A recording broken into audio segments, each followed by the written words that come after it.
Hello everyone and welcome to my September update for my Korean immersion learning journal. It's been an interesting month, so let's just get straight to it. So I finished the comprehensible input level A0 complete beginner course, which is just a playlist on YouTube. I enjoyed a lot of it and mentioned here that I would continue doing so, move on to the next playlist, but I decided not to, and I'll come back to this later. But I set up a lot of new tools, so subs2srs, which is like an application that you can use to convert movies, TV shows, and YouTube videos into Anki decks. There's also, I haven't mentioned it here, but there's another Anki add-on called Anki Morphs, which extracts words from sentences using Spacey, and another Anki add-on called AI Language Explainer, which allows you to pull, give some fields to ChatGPT with a prompt to create a new field. I'm using this to make definitions for words in Anki without actually referencing equivalent English words. So it's kind of like a conceptual definition, as it's called. Instead of kind of going through these points here, I'm going to jump straight to my Anki deck. So here is my Anki status at the moment. I'm still doing my pronunciation. I'm still doing retro starter, grammar, and vocabulary, but these are just reviews at the moment. I'm no longer doing the beginner vocabulary sentences, no longer doing the intermediate grammar sentences, and no longer doing my kimchi reader sentence mining decks. I'm fully focused on my subs2srs decks, which I will show what they look like here. Basically, on the front, I've only got the audio, and I'm marking the pass and the fail of the card. I'm only making it as a pass if I understand exactly what's being said. Or roughly, not exactly, more like roughly. I'm marking it as a fail or a pass based on that. On the back, I've got the target word, this is the unknown word in the sentence. Every word in the sentence is known except for one, which is unknown, which is the red one marked in red, and the one at the top. I've got a picture, the audio again, of course the highlighted sentences, and then the conceptual definition for the unknown word. So this is using a mixture of Anki add-ons. We've got a few different ones. So this is the AI Language Explainer, which is the one that generates the conceptual definition, and Anki Morphs, which is the one that extracts individual words from sentences. It uses Spacey, which is a Python, it's a model. It's in a Python environment. It's not quite as good as Kimchi Reader's lemmatizer. So it's good. I wouldn't say it's great, but it's good enough, right? It's good enough to extract unknown words from sentences. Sometimes I'll come across words and oh, this is just the same word, but it's conjugated a different way. I know what this means. I already know what this means. I already know what this means, which is okay. It's fine. But overall, I think it's good enough because using this process, I get to make I've got 40,000 flashcards that are unseen here. So I've got all these flashcards made from dramas and movies that I've seen in Korean and watched once or even a few times actually. So it's material that I'm really familiar with and I know what it covers. So it's actually super helpful for learning new words because I'm always being shown cards with one unknown word. And additionally, they're being ordered based on frequency in Korean news articles. So it's super helpful. I don't have to worry about mining sentences. I don't have to worry about using other people's decks. It's all formatted the way I want it to be formatted. And like what I mentioned earlier, how there's the audio only on the front and then everything else is on the back. I think this is a really good way to do it because I found that if I have the picture on the front, it's too easy. If you have the sentence on the front, which I never really have, it's too easy. So I really want to focus on my listening and being able to understand what's being said in the flashcard before I mark it as a pass or a fail. And I think that's it's going to be so important going forward to improve my listening. So that's sort of what these points cover.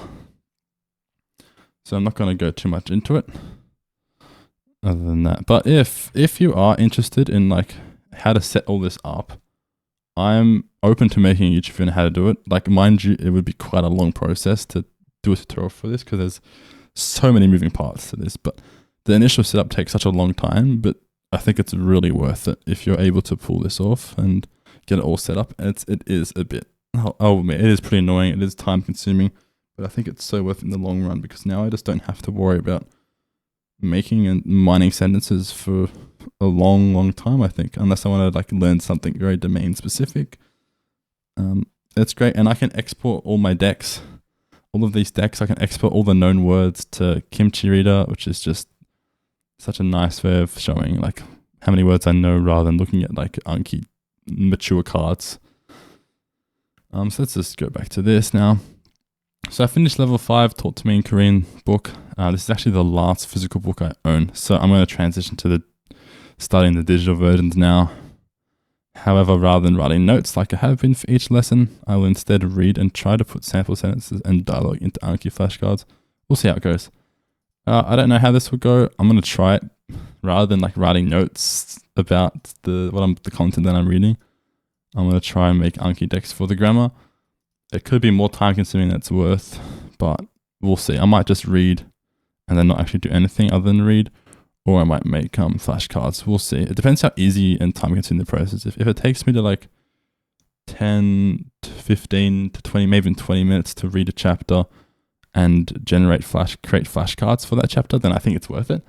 But if it's not, if it takes longer than that, then I don't know if it's worth it. It might just be better to read rather than write notes, just read. Maybe highlight some things and that's it. But then again, I only study Taught to Me Korean material 1 to 2 times a week, and I'm not prioritizing it that much right now. I'm just more focused on trying to get as much input as I can. So, some reflection. Was pretty busy this month actually, but to be honest, I'm quite proud I still hit the 50 hours for the month, given I skipped an entire week of Korean immersion. So before I actually even get into that, I probably should show this. This is my breakdown of how my time was spent this month. So 51 total hours, which is this is probably the least actually so far. Even still, given that I had this gap here and here, 51 hours is still good, I think. You can see the breakdown here that 69% of it was input, 2% output, did some mirroring, woohoo! And 30% was like priming, which is Anki reviews and Taught to Me in Korean study. You can see all the breakdown there. And I just, this year I'm at 334 hours now. We're getting there. We're getting there. This is all my tracked hours. So slowly and steady, we're getting there. Back to this now. I would like to aim for 60 to 70 hours per month if I can. But again, I got to maintain a balanced lifestyle and make sure I have a social life too. Got to do all the things, you know. I didn't really end up continuing with comprehensible input. Maybe I should, but intermediate content would be good. But I think if it's too easy, it can be inefficient. I only chorused 5 times this month, which is better than last month. I didn't do it at all. So it was good to start chorusing and practicing that. I would like to make it a daily habit routine though, but a good start. And I really want to improve my speaking ability and my ability to construct natural sentences on the fly. However, I want to make sure I start speaking at the right time without it affecting my pronunciation and accent poorly. And I would like to get a tutor at some point, and I think I found one that would suit me, but I might wait until I have more input. Maybe around the 500 hour mark is what I mentioned here. I'm not sure if that's a good idea or not, but I would like to get a start if I could. And I just wanted to say that my listening has improved a lot, so I'm going to keep avoiding reading at all costs and subtitles as well. But I do really wish I was able to comfortably converse and respond properly in Korean to like what I'm hearing. It feels really weird to be able to listen and understand quite often what's being said, but not being able to find words to respond or like construct the sentence to respond in a timely manner.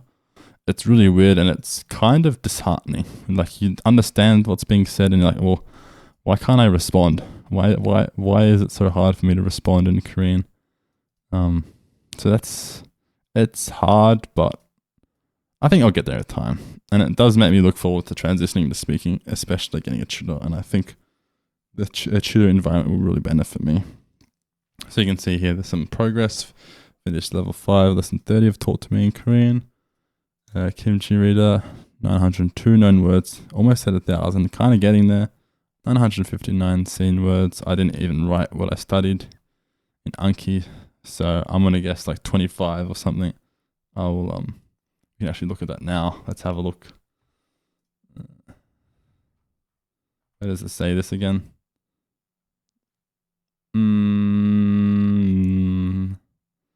Oh, 25 of 31. There you go. 25 of 31. So actually not as bad as I thought, which is the first time I haven't done Anki every day. 3,145 reviews, 532 young cards, 3,192 mature cards. But these don't really mean anything, to be honest. I shouldn't really be keeping track of those. But anyway, that's it for September. I'll see you next month. Thank you for listening to me ramble. If you have any questions, drop them in the comments. If you liked me yapping, press the like. And if you want me to create like a tutorial on how to do subs to SRS, hooked in with Anki morphs, hooked in with AI language explainer, then let me know and I'm happy to give it a try. Anyway, thanks for watching. I'll see you next time. Bye-bye.